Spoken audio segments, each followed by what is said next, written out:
Alright guys, how's it going? This video, I apologize in advance, is going to be one of the longer videos I've made, so I apologize for those of you that enjoy the shorter videos. I'm going to showcase to you how the party AI, the AI here, works. This quick assign AI settings for your party members. I'm going to show you how strong it is if you set it up right, how amazing it is. I've been able to beat Zabos, I've been able to beat Sir Hector, I've been able to beat a couple other bosses I can't think of, just with the party AI. The only thing, occasionally, I had to take over the last like 10 to 15 turns to make sure things got finished properly and I didn't lose any units. But you do it right, you can actually beat stuff possibly easier with the AI. I mean, I know one of the first battles I struggled with, I forget which one, it was in Chapter 2, and I did it like 2, 3, 4 times, and I was getting kind of frustrated, and I was low on money, and I was like, you know what, I'm just going to put on the AI and see what they do. And the AI carried me to pretty much the end, and then I just took over. So, I'm going to show you guys quick. This battle is not a majorly hard battle. I'm in Mount Wheelbry. It is, the only difficulty is it's got undead, dragons, and a hydra. So, we are going to see how that goes with the AI, because that is going to be very interesting how they're going to handle it. One thing I should mention, if you want to take advantage of the AI and have them work really well, one thing you need to do, I'm going to show you here real quick. This is important. If you don't do this, your AI might be kind of dumb. You want to make sure you have a healing and res items on them. Preferably 2 res, because 1 is not enough.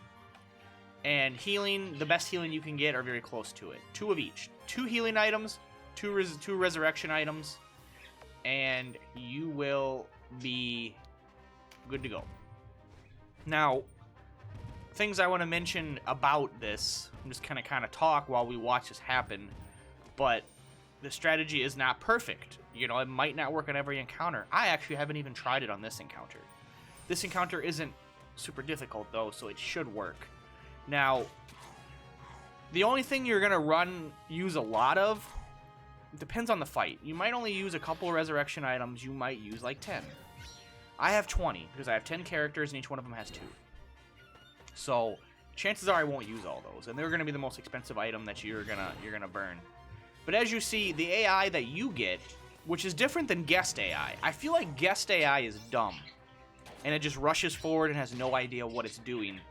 But like your party AI almost behaves like the enemy AI, almost a degree better, just because of the items. I feel like if they gave enemies revival items and like really good healing items, I think the enemies would be even harder to deal with, personally. But I mean, enemies do have items. You know, a lot of enemies will carry like, you know, remove poison or, you know, to take away debuffs that you may put on one of their units. But I've never seen an enemy revive other than undead, because they have that timer. But I was experimenting a lot with other playthrough and just seeing how the AI, see how competent it is. Because, you know, it was a new feature to a degree, mostly that was added. And I don't know if it's more just to make it auto battle for you or a way to get around harder battles in the game for players. Because as you know, if you get stuck on something in this game, you can't out-level, which you really couldn't in the PSP game anyway, because things scaled to your level up to a certain point anyway. If you have the best gear, you can't get better gear. If you level capped, you can't get new skills that can help you bypass it. The only way, there's a few ways to get around a hard battle. 1, change up your party. Maybe you're not using the best units you could be using. Maybe, you know, you're not realizing that there's better choices available. So that's the first step. Change up your battle party. If that don't work, your only other option is if you're in Chapter 2 and you have Farampa Wildwood unlocked, go in there and recruit some stuff. Go get like cockatrice, dragons, you know, griffins, get a sword master. I'm gonna make a video on that in the future, showing you everything you can get in there. But there's gonna be a lot of things, and then in Chapter 3, that area opens up more, and you can recruit more stuff. Branching out, that's pretty much all you can do, is try to get some new units at that point if you've tried everything.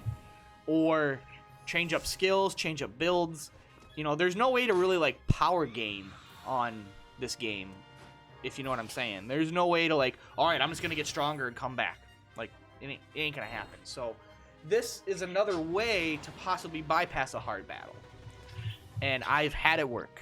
Like I said before, I've beaten Zabos, Sir Hector, and a couple others with this running up until the pretty much end, when I kind of have to watch the timers, because it'll come down to where like a couple of my dudes are down to like 2 turns, and I'm either out of resurrect stones because I only brought 1, or the AI is not focusing on resurrect because it wants to just kill, because it's bloodthirsty to a degree sometimes.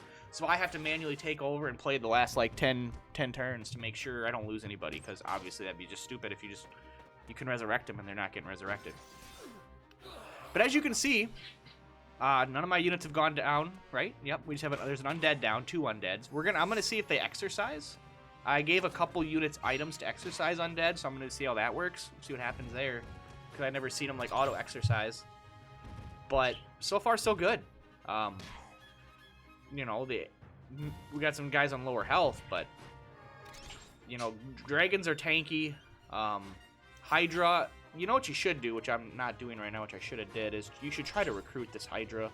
Hydras are pretty rare and they're very strong. You'll have more opportunities in late game, but you can get a Hydra early on. It's just as good, if not better, than like a Griffin or a Dragon. So I should have did that, but that's okay. It's whatever. Plus, the Star Dragons and stuff are kind of good. I see a lot of people also kind of struggling with chance to recruit. I might make a video kind of going into a deep dive about that as well, recruitment in the game, because it is kind of frustrating to a degree.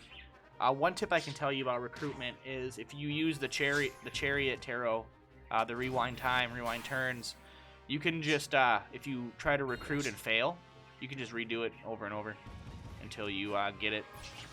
I've tamed a couple things that way, but it can sometimes take a while, so just be aware of that.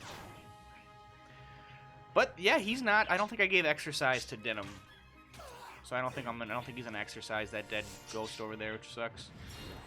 My cleric should do it. By the way, you get resurrect on your cleric. I think it's when you fight Zabos around that area. It'll start dropping. There's a couple of the clerics that have that drop it. That's how I got resurrect. So that's pretty handy to have. So then you don't got to use your stones to resurrect, save you some money. So got that on the cleric. By the way, undead will take damage from healing spells and magic and stuff. So sure, anybody would know that, but just in case you didn't, some games, you know, are different. It's a good way to deal with undead. The ghost got back up, unfortunately, but whatever. It's not a big deal. In the PSP version, I believe if undead got up, they revived with full health. They only come back with half health in this one, it seems. I might have to manually take over and get an exorcism, because there is a challenge that I need to exercise a unit. Well, maybe they did exercise one of them, because there's one skeleton here. No, they didn't. They didn't exercise anybody yet. There's 2 skeletons and 2 ghosts.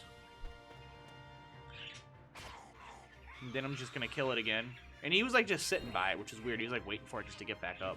It's interesting. But I'm gonna. Do I have my beast tamer in here? I don't think I brought him because I'm silly. Yeah, I didn't bring him. I was gonna try to tame that Hydra. Oh well, it's okay.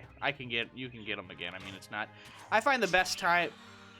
I find it best to go get units in the optional areas, because just trying to recruit certain units, like with boss fights and stuff, can be rather troublesome. Onward to Rhyme.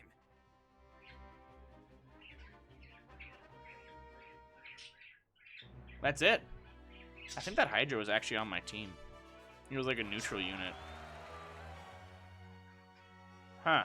Well, there you go. Look at that. There's the auto battle. There's the party AI. Yeah, we didn't recruit. I'm gonna redo that battle definitely on my own, because I want the Earth Charm. Well, I don't know. But that's it. That's your AI there. They all did their deed. Yeah, recruiting those other units is going to be ideal. I'm definitely not saving that. We're going to redo that. But yeah, guys, I just kind of wanted to showcase that was an easier battle, but it definitely, I don't want to spoil anything. We got to skip this. Skip. I don't want to spoil you guys' story if there's any people that care about that. So, like I said, that's it. that's how it works. You just, like I said, set them up with healing items, resurrect items, give them the good AI settings, and you are good to go. And you can clear a lot of areas. You can go into the Wildwood down here into you can go down into Farampa and clear a good chunk of this out, doing AI until you get to a part where you want a unit or something. Good way to grind money and not use any kind of exploit to get money. But you know, it's all good. So hopefully you guys kind of got an idea of how the AI function, how to kind of utilize them and get the most out of party AI. Hopefully this video helped you guys out. If it did, leave a like down below. Any questions or comments about the AI system in the game for party AI, let me know. I'll gladly try to answer them. I think it's pretty solid. It's one of the better party AI I've seen. Obviously, it's not as bad as the guest AI, which is really good. But yeah, this video was a little bit longer than I wanted it to be, so I'm going to wrap it up here. But thank you guys so much for watching, and I will see you in the next one. Later, guys. Peace.